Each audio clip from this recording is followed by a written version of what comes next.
Jamiatul Rahman waste Bengal के banner पे ये हो रहा है और ये कॉज तमाम पूरे मुसलमानों के लिए है। मुस्लिम माइनॉरिटीज़ जो सेकेंड लार्जेस्ट पॉपुलेशन है हिंदुस्तान का, और इस ऑर्गेनाइजेशन के सदर है हमारे XMLA सुराब भाई और मैं उसका जनरल सेक्रेटरी।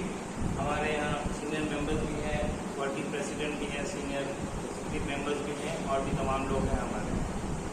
ये प्रेस कॉन्फ्रेंस करने का जो मकसद है, अभी हाल ही में राज्यसभा में और लोकसभा में बिल पास हुआ और ये बिल पास होने के बाद में पूरे देश में आप लोग देख रहे हैं जिस तरह से मुसलमानों का खासतौर से सेंटिमेंट को हर्ट किया गया है।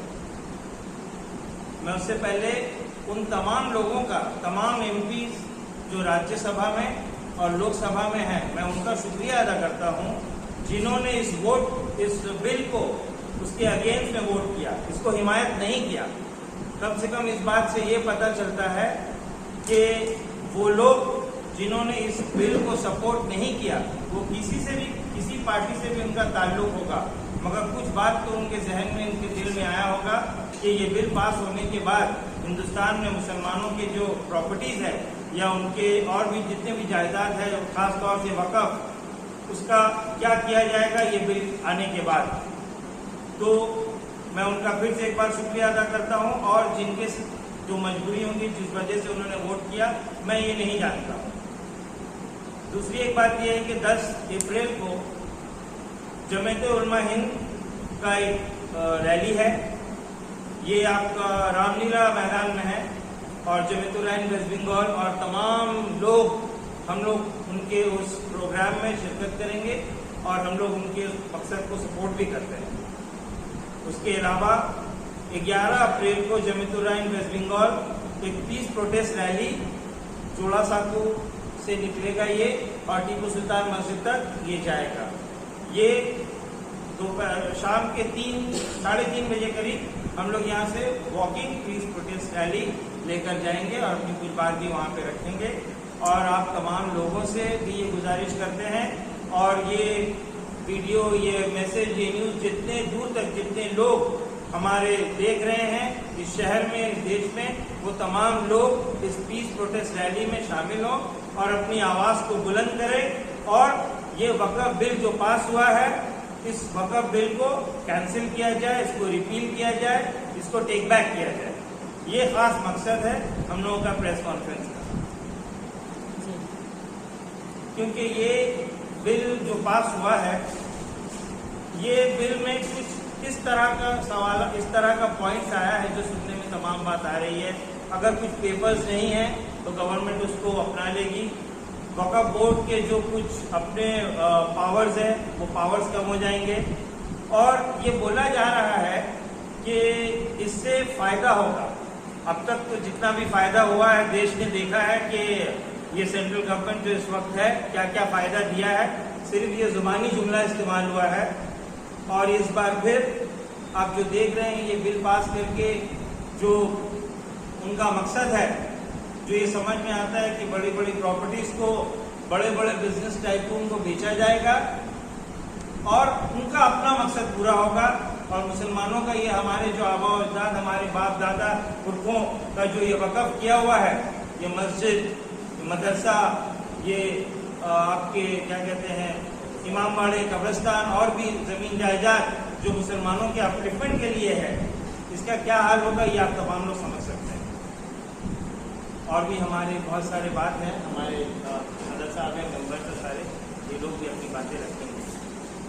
नहीं यही बातें क्या कर शराब साहब बोलिए।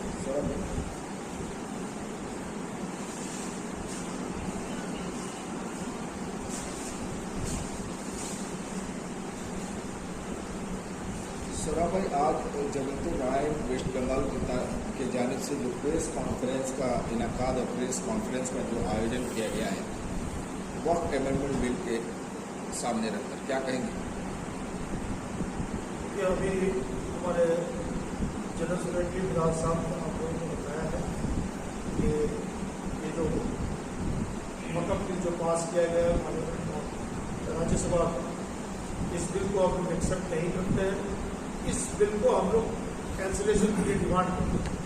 वही बात कि हम लोगों ने ये इरादा किया है कि जब तक कि ये बिल वापस नहीं होता है हम लोग भी उसी तरीके से आंदोलन चलाएंगे जिस तरीके से किसानों ने तकरीबन 2.5 साल अपना तहरीक चला कर और 700 लोगों की शहादत हुई उसमें, तब वो जाकर के बिल वापस हुई।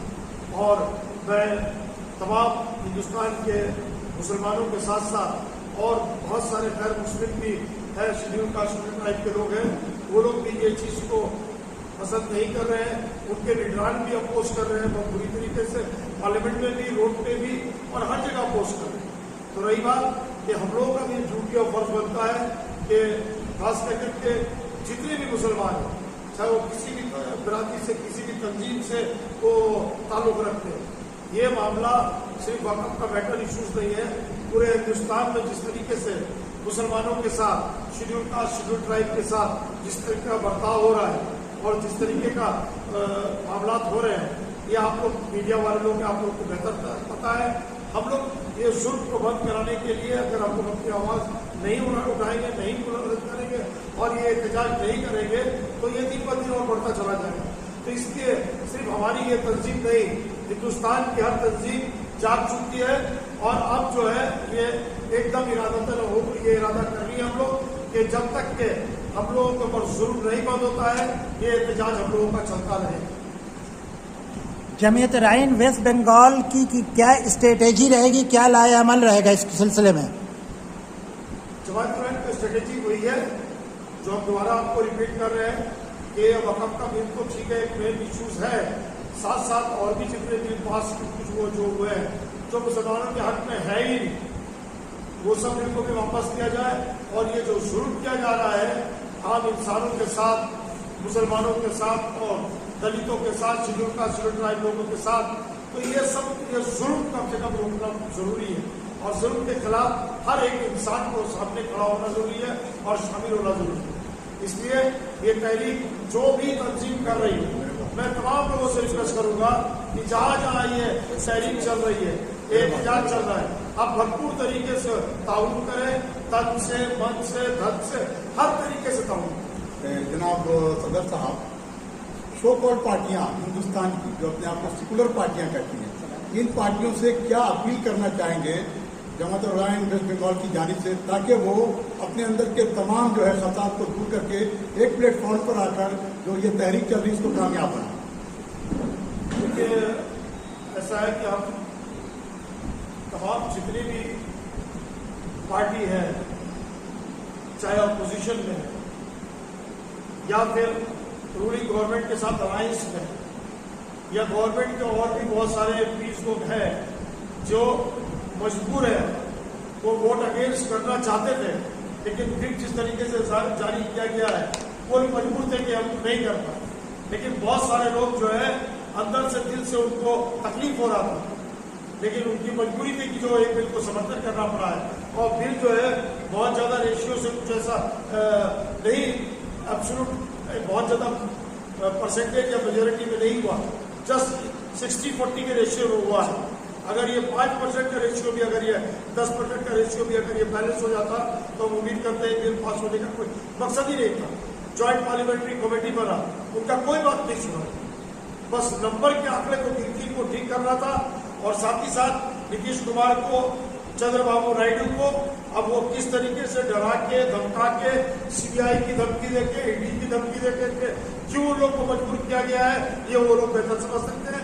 लेकिन उन लोगों ने हर तरीके से पहले भी अपने स्टेट में बयान दिया था मीडिया के जानिब से कि हम लोग ये बिल को समर्थन नहीं करेंगे।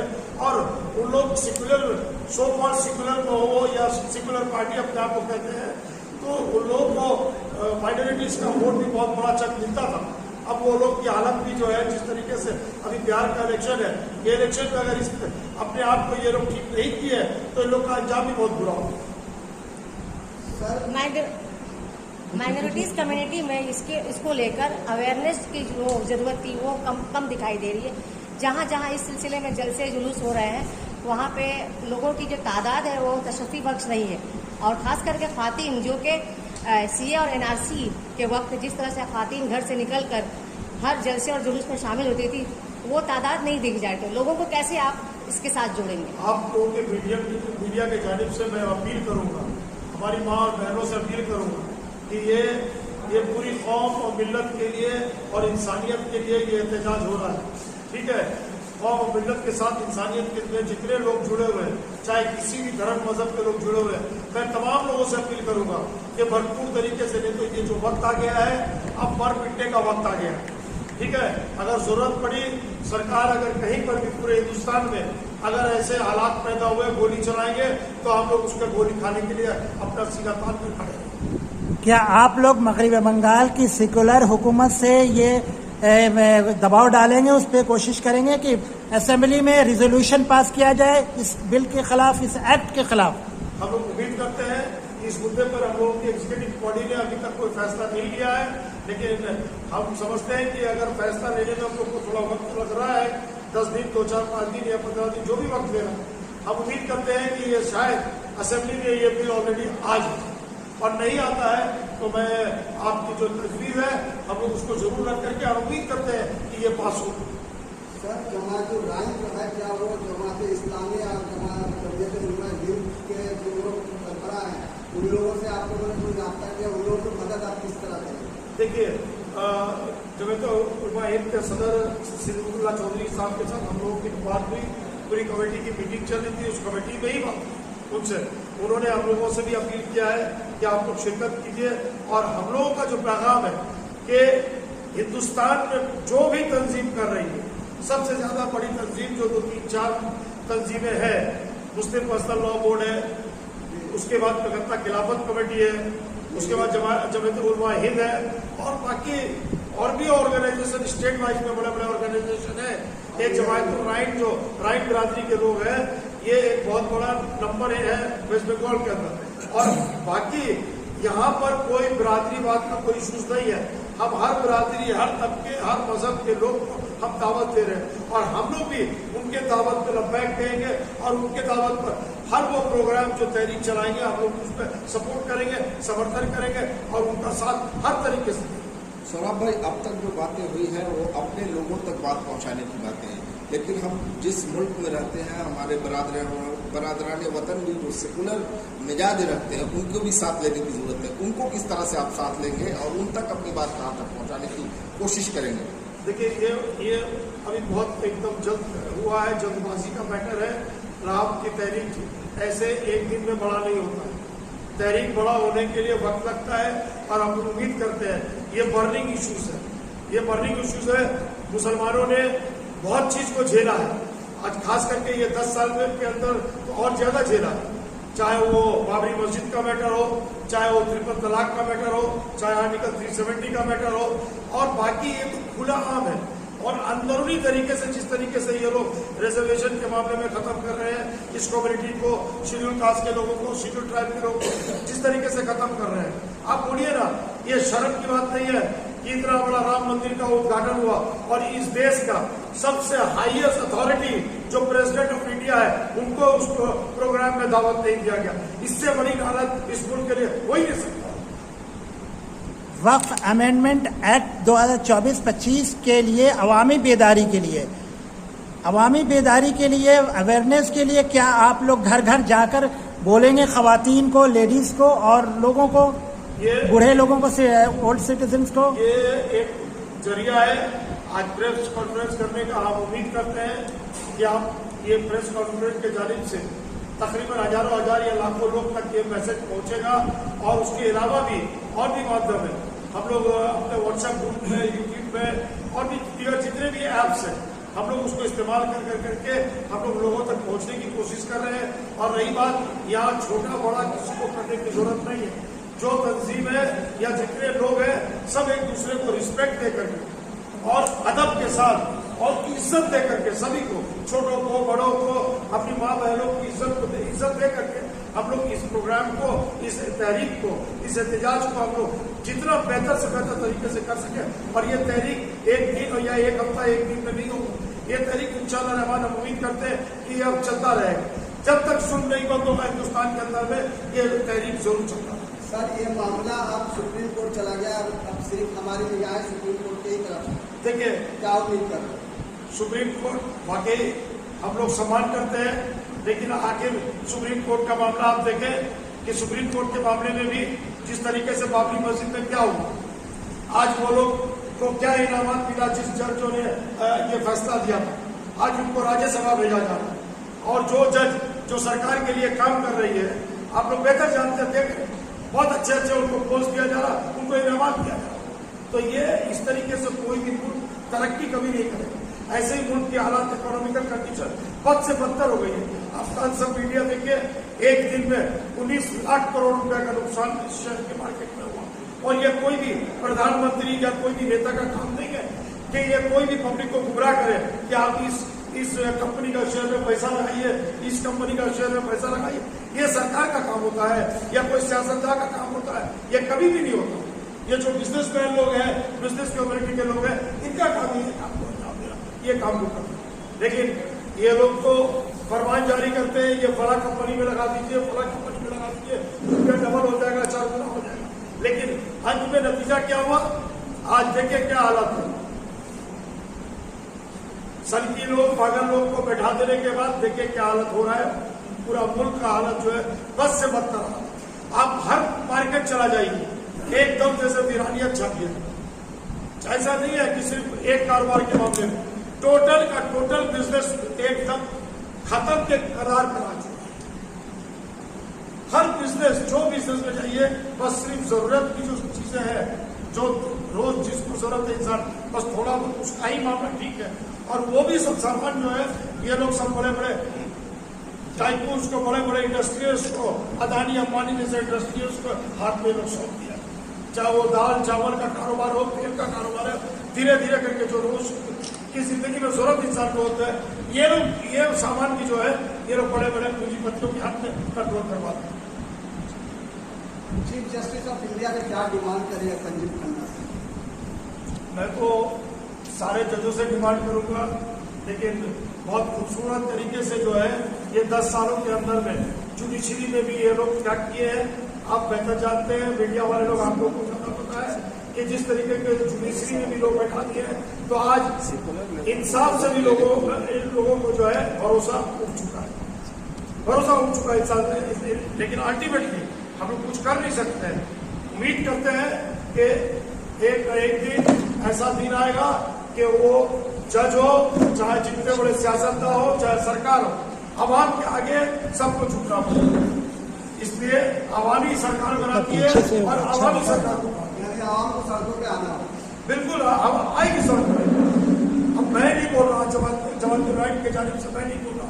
आप उठा करके देखिए मीडिया में, सोशल मीडिया में देखिए, आप यूट्यूब पर देखिए, रेगुलर बेसिस पे कल भी कई एक ब्राह्मण लोग बस्तर तरीके से स्पीच दिए हैं, कई एक औरतें स्पीच दी है कि ये जो हो रहा है, ये न्याय गलत काम हो रहा है, ये हिंदुस्तान को बर्बाद करने का काम हो रहा है।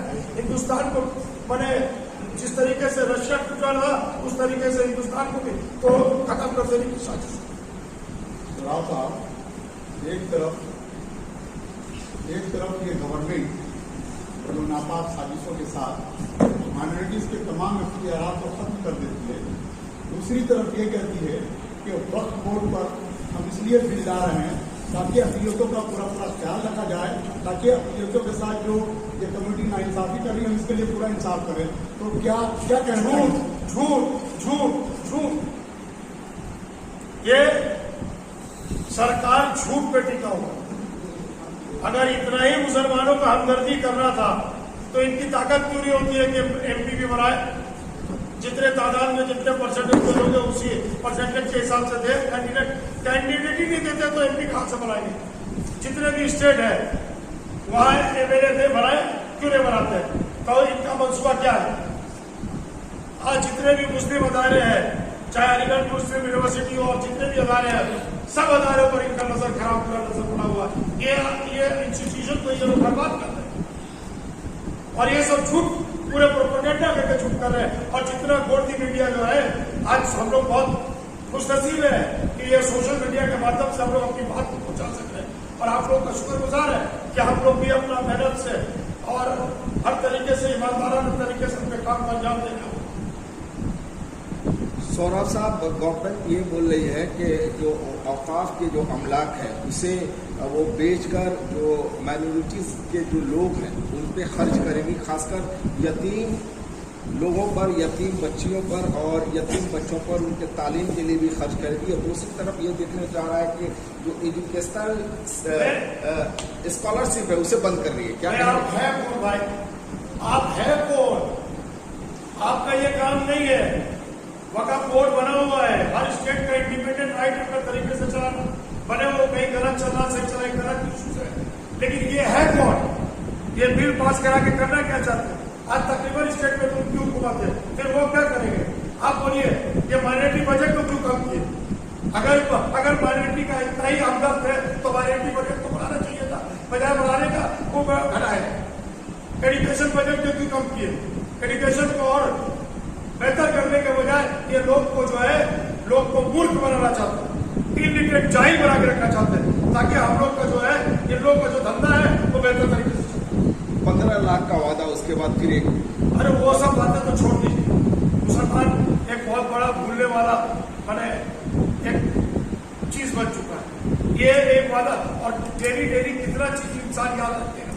रेगुलर डेली नया आइटम तो आते रहते हैं। कितना आइटम इंसान खत्म कर। इंसाफ पसंद जो लोग हैं, जो सेकुलर जिहाद रखते हैं, उनका कहना है कि ये वादा किया गया था 15 लाख का, उसके बाद फिर एक मुस्लिम समुदाय को सामने रख के झांसी लगता है लोगों को बोलने के लिए। वो तो बुरा तो बोलते हैं वो तो इलेक्शन का झूला। तो आप इस तरीके से झूठ बोल के लोग से वोट गिरते हैं। यही बोला था ना बाद में, जब बोला जा रहा कि मैं आपको 15 लाख का वादा किए थे, बोले वो तो इलेक्शन का झूला। तो ये भी तो इलेक्शन का जुमला ही है। जिस तरह एनआरसी के लिए पॉइंट बना था, एक जकरिया स्ट्रीट, राजा बाजार, धरना पॉइंट और पाक सर्कस, क्या वैसे ही आप लोग करेंगे तहरीक? देखिए, वैसे ही पॉइंट बनाइएगा। ये तहरीक कोई जकरिया स्ट्रीट, मछुआ या धर्मतल्ला में तो होना जरूरी नहीं है। हर जगह में, हर मोहल्ले में ये तहरीक हो, और जितनी भी बड़ी ऑर्गेनाइजेशन है, चाहे वो all India Muslim personal law board हो, चाहे जमात उलमा हिंद हो, चाहे कलकत्ता खिलाफत कमेटी हो, और बाकी जितनी बड़ी तंजीमें हैं, उस तंजीम में सारे जितने भी ऑर्गेनाइजेशन है सबको छूटना चाहिए। हर इंसान को छूटना चाहिए, चाहे वो मुस्लिम हो, नॉन मुस्लिम हो। जो जुल्म हो रहा है, जुल्म के खिलाफ हर इंसान को सामने खड़ा। चाचा साहब, आपसे एक सवाल था। मुसलमान आप किस पर भरोसा करें? क्योंकि सेक्युलर पार्टियां जो है दामन झाड़ रही, यकीन जो है मुसलमानों का ट्रस्ट है वो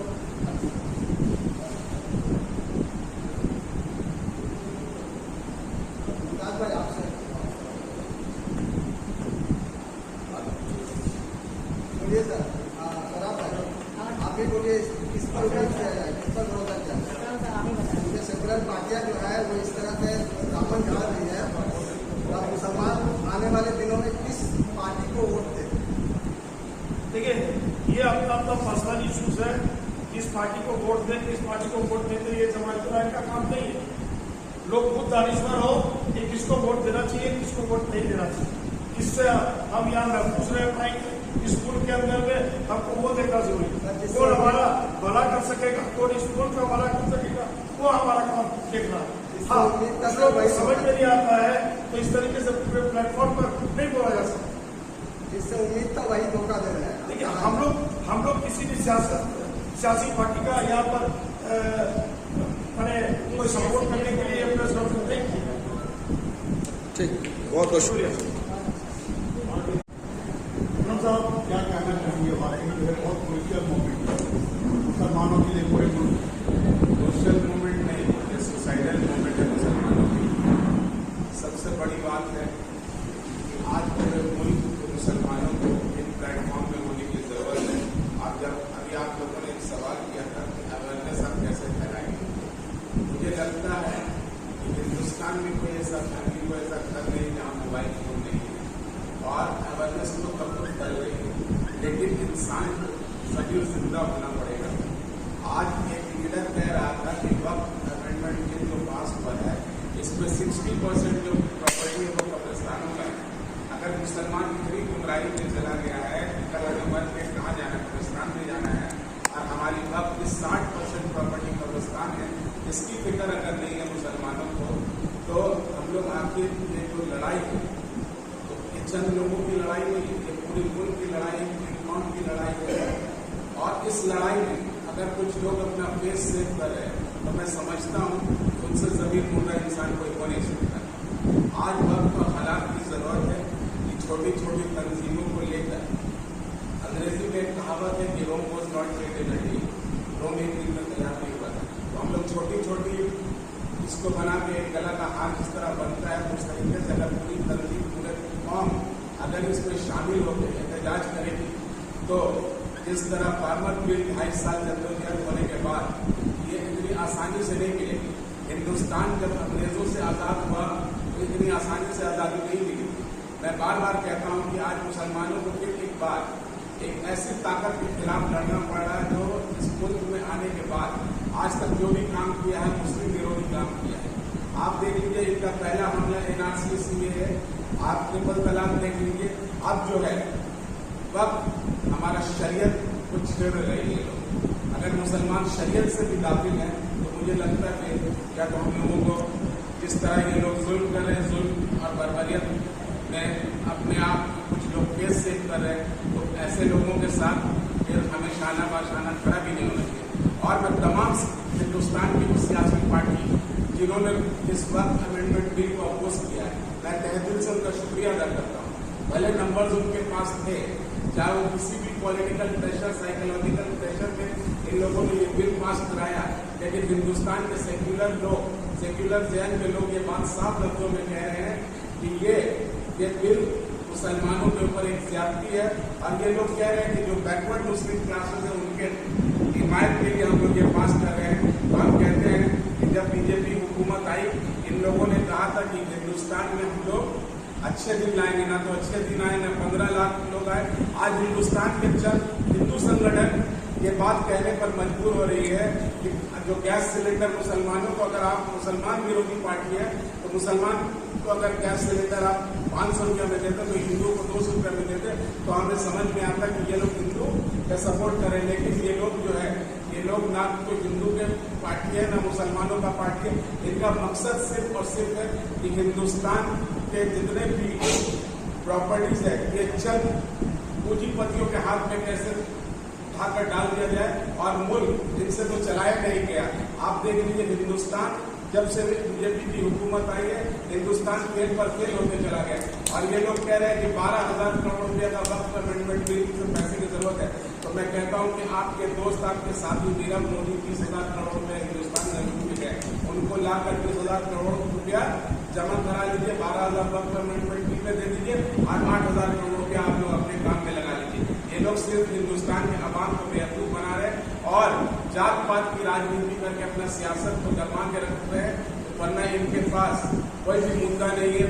आप मुझे बताइए, जब से बीजेपी आई है हिंदुस्तान में न नौकरी डेवलप हुई है, न अवाम दिन पर दिन मौत के कटघरे में जा रहे, हर घर में परेशानी आ गई है। तो ये लोग सिर्फ इसी डिस्ट्रक्टिव पॉलिसी को इख्तियार करके मुल्क को चलाना चाहते हैं।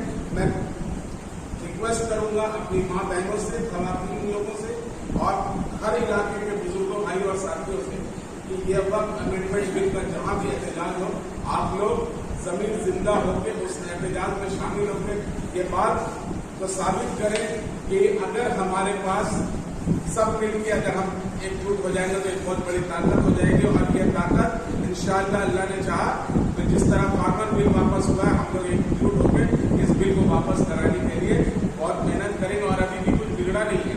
देखिए, सुप्रीम कोर्ट में मैटर गया है और ये टोटल असंवैधानिक बिल पास हुआ है।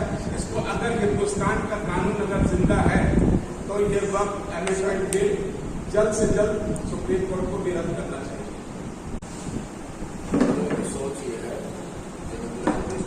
सोच ये है, बहुत से गरीब इदारे जो पहले शुरू करें, हर कोई इदारा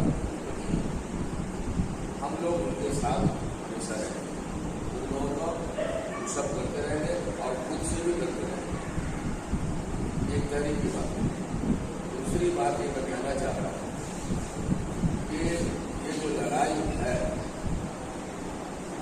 चल रहा है, ये आज से नहीं है लड़ाई, ये आज़ादी के बाद से ही है और 2014 में कुछ ज़्यादा हो गया। ये लड़ाई किसके साथ है? एक ऐसी ताकत के साथ, मैं बहुत मादरत के साथ कर रहा हूँ, एक ऐसी ताकत के साथ हमारी लड़ाई है जो बहुत ही मुनज़्ज़म है, बहुत ही मुनज़्ज़म है और बहुत ही ताकतवर है दुनियावी एतबार से। उनके खिलाफ एक मुनज़्ज़म लोगों के साथ, मुनज़्ज़म ताकत के साथ हमारी लड़ाई है। लेकिन अफसोस के साथ हमें कहना पड़ रहा है कि हम लोग अपने अंदर उस तरह मुनज़्ज़म नहीं है, उसका हम लोग 10%, 5% भी नहीं मुनज़्ज़म नहीं है। बहुत अफसोस के साथ कहना पड़ता है कि हमारा एक तबका एक दूसरे तबके को काफिर कहता है। हम इस तरह से मुनज़्ज़म हो, सबसे बड़ी कमजोरी है। मैं इतना कहना चाहूंगा कि ये लड़ाई कोई मामूली लड़ाई नहीं है, ये वक़्फ़ में आके खत्म हो जाएगा ऐसा कुछ नहीं है। इसके बाद यूनिफॉर्म सिविल कोड आने वाला है। एक बात देखिए, जब पहले क्या था, 2014 से बात कर रहे हैं, इन लोगों ने किस तरह से लोगों को कमजोर किया, नोटबंदी के जरिए, GST के जरिए, ये तो जनरल है। दूसरी बात, हम लोग ये सोच रहे थे कि बाबरी मस्जिद, राम मंदिर के लेकर ये पूरा झगड़ा चल रहा है, लेकिन हमारे उलमा कराम ने हर तरह से साथ दिया और ये ऐलान कर दिया कि सुप्रीम कोर्ट जो भी फैसला देगी हम लोग उसको मान लेंगे, सीधे दिल से मान लेंगे। जबकि हमारे मुखालिफ लोग हैं, विश्व हिंदू परिषद, बजरंग दल, वो शुरू से आखिर तक कहती रही कि नहीं, फैसला हम लोगों के हिमायत में आएगा तो हम मानेंगे हरदम। उसके बावजूद जो हमारे उलमा कराम कहते रहे कि सुप्रीम कोर्ट का जो फैसला आएगा हम मानेंगे। ठीक है भाई, फैसला आया, कोई भी कोर्ट में, अदालत में बहुत सारे लोग कोर्ट से वास्ता होगा। जब मुकदमा होता है तो दलील और सवाहत के बिना पर उसका फैसला सुनाया जाता है। दोनों तरफ दलील और सवाहत के बिना उसका फैसला होता है। लेकिन जजमेंट दिया गया, जजमेंट में बाजाबता ये लिखा हुआ है कि बाबरी मस्जिद मंदिर तोड़कर नहीं बनाई गई थी,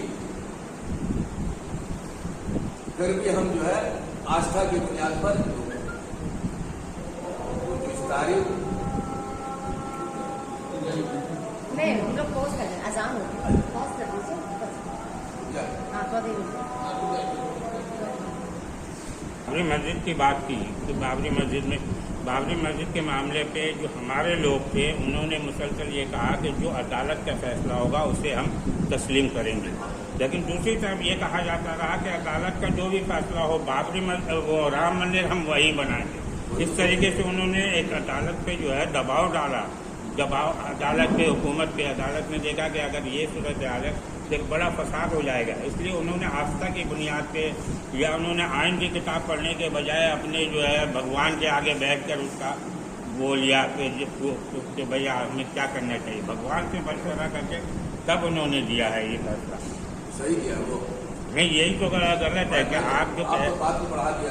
हम तो दोनों सेगमेंट तो आप दोनों चीज को लेके चल रहे हैं। हम तो दोनों बता दिया आपको, बात समझे नहीं जी, आप अपना कंटिन्यू दोनों बात बताया नहीं। कंटिन्यू कीजिए।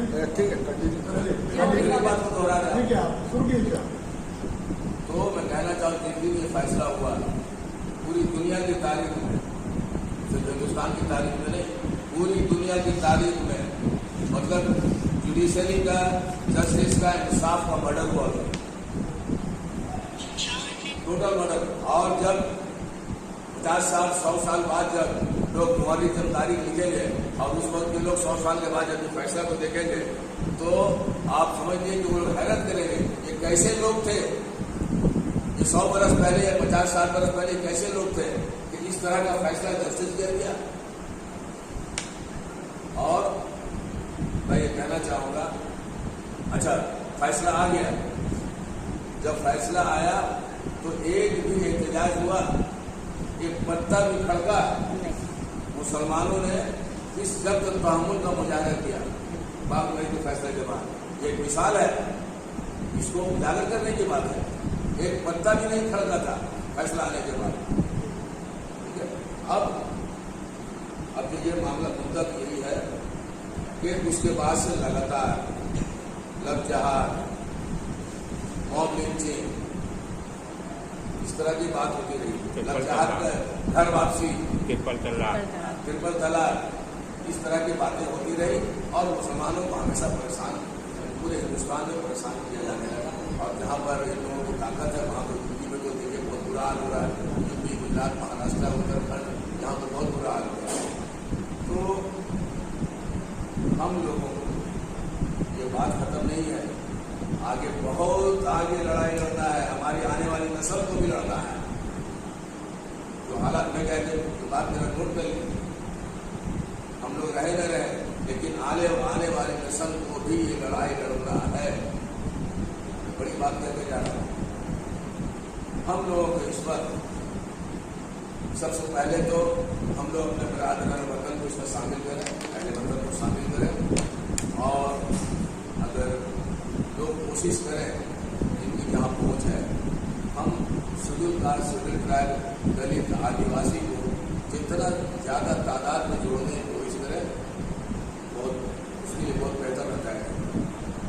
अगर आप दलित समाज को अलग कर लें, 150 MP होंगे दलितों के, अगर वो 150 MP अभी रिजाइन कर दे तो हुकूमत गिर जाती है। मैं ऐसे नहीं कह रहा हूँ दलित समाज बहुत अहमियत है। दलित समाज आज के अर्थमेटिकल तौर पर, हिसाब किताब गिनती वाले तौर पर बहुत अहमियत है और उनको साथ में सिख बरादरी हमारे साथ आने को तैयार है। खुद से ऑफर कर रहे हैं कि आप लोग बढ़िया उनके साथ हैं। कल परसों चंद्रशेखर आजाद पार्लियामेंट में बोल रहे थे, बाद में बोल रहे थे कि आप लोग बढ़िया हम आपके साथ हैं। तो लड़ाई मिलकर लड़ना होगा। सिर्फ मुसलमान अकेला लड़ने की कोशिश करेगा तो मुश्किल है लड़ाई। सबको शामिल करें और सबसे बड़ी बात मैं कहना चाहूँगा इस तरह, ये तो मतलब क्या हो रहा है, मिजाज हो रहा है, ये जगह पर ये चलता रहेगा। ये बस शुरुआत हो जाएगी और आगे बहुत कुछ। हम मुसलमानों को जितने मसलकी इख्तलाफ हैं उसको बाला-ए-ताक रखना पड़ेगा। जितने मसलकी इख्तलाफ है उसको बाला-ए-ताक रखकर काम करना पड़ेगा। बात में हम लोग देखेंगे, आप एक अल्लाह, एक रसूल और एक कुरान, अल्लाह, रसूल और कुरान, बस ये चीज दामन पकड़ लें और बाकी चीजों को साइड कर दें, तब जाके आप सब एक मुकाम पर खड़ा होंगे। मिल्लत इस्लामिया पूरे एक जगह खड़ी होगी और हम लोग इस तरह भटके रहेंगे, कहीं नहीं कोई हम आपको पूरा बोलते रहे, वो आपको पूरा बोलते रहे, वो पूरा बोलते रहे। इस तरह से कामयाबी मिलने वाली नहीं है जब तक मुत्तहिद नहीं होइएगा, एक नहीं होगा। और एक तो इसी बात पर होता है, एक अल्लाह, एक रसूल, एक कुरान, इसके अलावा तो और कुछ नहीं। मैं यही अपील करूंगा सब एक होकर के, और जो जमातें तहरीक कर रही है ज़्यादा से ज़्यादा लोग उस तादाद में शरीक हो। और एक बात और कहना चाहूँगा कि ये जो अलग अलग हो रहा है, मेरे मशवरा से कई बार के लोगों का, ये जो खासकर बंगाल में जो बड़ी जमातें हैं, 2-3 बड़ी जमातें, उन लोग सब इकट्ठा मिलकर एक बड़ा इज्तिमा एहतजाज, जहाँ जिसमें 10 लाख, 15 लाख, 20 लाख आदमी इकट्ठा हो, इस तरह का मजमा करने की मेरी मतलब मशवरा है कि इस तरह का मजमा किया है जहाँ 10 से 25 लाख लोग